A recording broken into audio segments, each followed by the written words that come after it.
Assalamualaikum warahmatullahi wabarakatuh. Perkenalkan, saya Widarista Najwa, NPM 2110001341134, Program Studi Pendidikan Guru Sekolah Dasar Universitas Bung Hatta.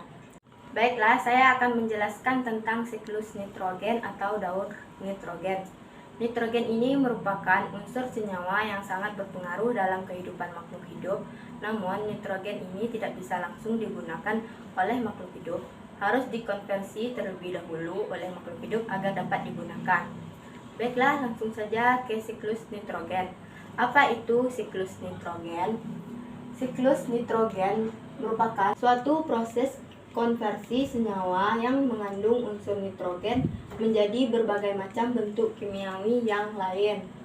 Proses penting pada siklus nitrogen antara lain fiksasi nitrogen, mineralisasi, nitrifikasi, dan denitrifikasi. Uraian proses siklus nitrogen. 1.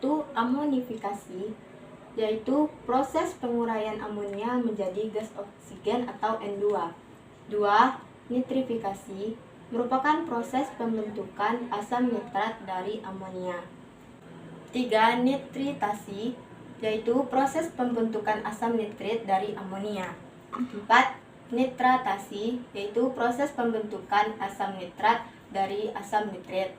5. Fiksasi, proses pengingkatan gas oksigen bebas di dalam tanah. 6. Denitrifikasi, yaitu pelepasan gas oksigen bebas ke udara. Selanjutnya saya akan menjelaskan daur nitrogen secara lebih rinci. Ini merupakan bagan siklus nitrogen atau daur nitrogen. Siklus ini berasal dari jatuhnya nitrogen bersama air ke dalam tanah. Ketika di dalam tanah ini nitrogen tidak dapat langsung diambil oleh tumbuhan. Namun ada tumbuhan yang dapat menyerapnya, yaitu tumbuhan yang bersimbiosis dengan bakteri Rhizobium mutualistic yang hidup dalam nodul akar kacang-kacangan yang disebut dengan bintil akar. Kemudian bintil akar ini akan menjadi amonium. Nah, proses ini disebut dengan fiksasi nitrogen. Setelah difiksasi nitrogen yang telah menjadi amonium ini diubah lagi oleh bakteri nitrifikasi atau akromonat menjadi nitrat.